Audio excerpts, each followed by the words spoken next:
Hello there, people of the internet. I want to talk about what I think the top three AR-15 cartridges are, because I see a lot of butting heads right now in the comments, especially with some of the recent stuff that I've been making. But I see a lot of people butting heads over what the superior AR cartridges are, because the beauty about the AR is it's so customizable and it's so easily customizable to the point to where you can literally do anything that you want with this rifle. And that's, I think, why people find it boring, because it legitimately is like the easy mode of firearms. So we're not going to really talk about the setups of the AR because that deserves its own video, and we're not going to talk about AR-10s. We're going to talk about specifically the AR-15 platform, which takes intermediate length cartridges versus full power, full length rifle cartridges, like say 308 or 6.5 Creedmoor or that genre of cartridge. So we are also going to be talking about recreational use. If you're going to be getting an AR-15 for defensive use or for SHTF, without rule of law, some sort of apocalypse, collapse, whatever it is that you want your situation to be in your imaginary world where you think, hey, this could potentially be happening, so I need this particular rifle with this particular setup, then the 5.56 is going to be the cartridge for you, because it is just so overwhelmingly predominant, not just in the United States, but all over the world. It's a NATO cartridge. The 5.56, specifically the ones that I would keeping out for, or an eye out for, are going to be the M193 and the M855, which are the most abundant 5.56 cartridges out there. The M193, that is a 55 grain bullet from a full length barrel, which this rifle is not. It's going to be moving about 3,200 feet per second. Depends on brand, depends on barometric pressure, depends on quality control, depends on a lot of things, but you're looking at about that velocity. And those cartridges tend to be pretty gosh darn effective out to like 600 yards if you can manage to shoot at that distance, which a vast majority of people cannot. So on top of that, if we look at the green tip M855 ammunition, which a lot of people love going for because it's a painted tip and it looks cool and it's a different color and it's not something that you see all the time, so that's another thing that is popular just for the sake of being different, even though the M193 is definitely the superior cartridge in terms of effects on target, especially if we're talking about the standard 1 in 7 twist rate that most of your rifles have. But that's a topic for its own video again. But those rounds from a full-length barrel are going to move about 3,000 feet per second approximately. Then you're going to get, again, about a 600-yard 600-yard capability with that thing before the velocity drops off to the point to where you start dealing with things like the transonic boom throwing off the accuracy of the cartridge, and the cartridge not having enough power to be able to do what it needs to do on target, etc., etc. Now, of course, some hit is better than no hit, but it's about that distance where you run into some real problems with 5.56. So a lot of people will run 77 grain. Since we're rocking 1 in 7 twist barrels, most of your rifles can run those 77 grain bullets, and those are quite good and quite effective on targets. So between the 55, 62, and 77 grain projectiles, you got yourself a fair amount of different projectile choices with the 5.56, and that's just your standard 5.56 cartridges. If we start looking at other rounds like soft points, or I don't know, polymer tip like VMAX or something along those lines, then you start looking at a lot of different options that are out there for not just 5.56 but 223. We're going to kind of use those cartridges interchangeably. You get a lot of options with that one particular style of cartridge. Like, I think that's just because of the overwhelming popularity of the 5.56 cartridge. There is a lot of different options out there. And if you're a reloader or a hand loader, guess what? There's a lot of different load datas out there as well. So if you have a particular powder that you happen to have laying around and you don't really know what to do with it, guess what? You can load up some 5.56 and some quite gosh darn good effective 5.56 as well. It is one of those cartridges that is definitely, what's the word I'm looking for? Underappreciated? Nah, not underappreciated, not undervalued. underrated. I wouldn't really call it underrated either. People underestimate the 5.56 and its capabilities and just how good it is on target, especially if we're talking within 300 yards. Like within that distance, pretty much any 223 or 5.56 that you run through one of these rifles is gonna put a bad day towards whatever it is that you hit with it. So, the next cartridge that I think is going to be the best in the AR platform is going to be, unsurprisingly, 300 Blackout. It's really, really good for suppression. It's got about the same ballistic capabilities as 7.62x39. It takes a 308 diameter bullet, so again, if you're a hand loader, you have a lot of different bullet options out there. On top of that, most of your rifles are capable of handling pretty much all of the 300 Blackout grain weights, bullet weights, ammo types, basically everything for that cartridge that you could possibly get your hands on. This is one of those cartridges where whatever you need a cartridge to do, there's a loading of 300 Blackout out there for you.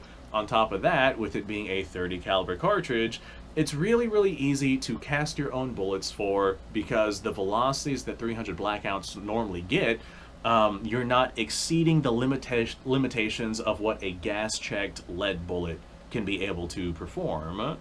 So you can load it for really, really, really, really cheap, because like getting scrap lead is probably about $2.50 a pound, and a pound is 7,000 grains, and if you make, say, 150 grain bullets, that's a lot of bullets that you can get for $2.50, and they're going to work mighty fine in a 300 Blackout. And of course, depending on the load of the 300 Blackout and the distances that you're firing at, it's going to be most likely, especially if we're talking about bullet selection and bullet type, it's going to be most likely more effective on target than a 5.56 would. Now, there's a lot of stipulations, however that word is pronounced, there's a lot of stipulations with that particular subject that, once again, warrants its own video, because a 5.56 77 grain VMAX round might do more damage to a target than, say, a 150 grain full metal jacket from a 300 Blackout round. As a matter of fact, that would be a fun test. Find where these cartridges overlap in capabilities. I had to start writing these things down because I got a lot of different video ideas that I'm coming up with in this particular video. But 5.56, unsurprisingly, on the list. 300 Blackout, unsurprisingly, on the list. I'm sure a lot of people would probably put 6 ARC on the list, but I think that just because of the cost of 6 ARC and how it's like over $1 plus a bullet, probably more like $1.50 a round, approximately, give or take. I think that is going to knock it off the list, and it's going to be replaced by 6.5 Grendel, which is quite a deal more, what's the word I'm looking for, cost effective, seeing as you can pick it up for like 50 to 60 cents per shot, approximately the same amount of money that you would spend on 77 grain 5.56. But with the 6.5 Grendel, it takes a 264 diameter bullet, I believe, and you have a lot of different options that you can use with that cartridge. On top of that, it is really, really good at touching out to some pretty significantly long distances. The 6 ARC, the 6 ARC, that cartridge is actually based off of the 6.5 Grendel. I don't think it's an exact dimensional clone, but I do think that it's very, very similar to that, just neck down to a 6mm projectile. I myself do not know. I haven't really messed around with the 6 ARC. I mostly focus on old school military surplus cartridges, but I do like the AR platform and what it has to offer. So 223, 300 Blackout, and 6.5 Grendel are going to be what I would call the best top 3, bar none, cartridges that you can get for the AR platform, especially for the amount of money that you spend on these things. I don't know why, but there's a lot of European companies out there that have decided that the 6.5 Grendel is just a good go-to cartridge, and we got a lot of offerings in 6.5 Grendel. And if you're not a fan of whatever factory offerings you can find out there, then the 264 diameter projectiles are extraordinarily common on the market, and you have a lot of different options for projectile types that you might want to run inside of these cartridges. Different pills to run in these different cartridges. I would say that that's probably going to be my top 3 list. The 5.56 is just a general purpose cartridge. The 300 Blackout as the 30 caliber version of a AR-15. And then if you have to touch out to longer distances and do so more effectively than what the 5.56 and the 300 Blackout can do, that's where your 6.5 Grendel comes in. As a matter of fact, I don't own a 6.5 Grendel AR. Huh, that's a head scratcher. I think because of this video, I'm gonna have to go out and get one. I'm a hand loader. I can hand load my own 6.5 Grendel once I get the brass pretty gosh darn easily. And you know what? I actually have a box of 264 Hornady AMAX that I was debating on what I was going to load into for this upcoming hunting season. It's almost deer season. At time of recording this, it's October. So I think I'm going to load those up in some 6.5 Grendel. Oh, that's going to be so awesome. All right, I got myself my plan. So those are my top 3 AR cartridges. And I think that it's a pretty safe pick. There's a ton of AR cartridges out there, but I think for the amount of money that you spend and the capabilities that you're getting from each of these cartridges, that's probably going to be what I would call the best choices. You could push in a more powerful AR cartridge, like say 50 Beowulf or something along those lines, if you need the power that that particular cartridge has to offer. Or if you decide that you legally need a straight wall cartridge, 350 Legend is a really good way to go. It's pretty much a 357 Magnum on steroids, and the 357 Magnum is already extraordinarily impressive. Man, there's a lot of really good AR cartridges out there, but I'm going to stick with my top 3. Thanks for watching, folks. I appreciate your time. Like, subscribe, share. Description below has a link to all sorts of stuff. Go check it out. You guys go off. Have yourself a fantastic day. I will see you on the next episode.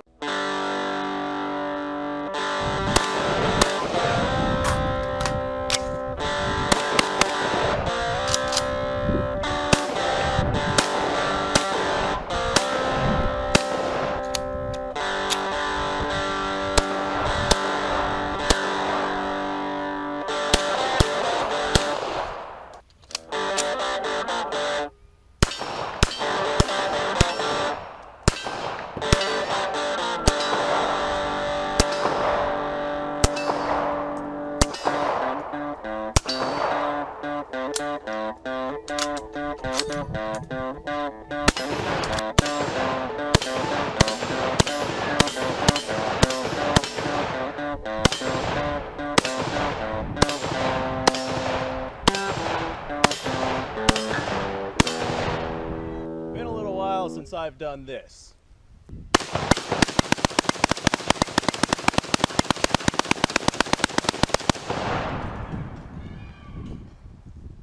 Bonnie and Clyde be damned.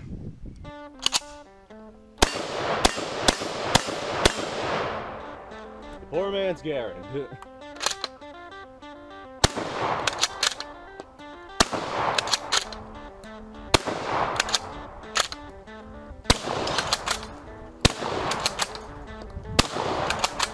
It's a shame that bolt-action shotguns aren't more mainstream.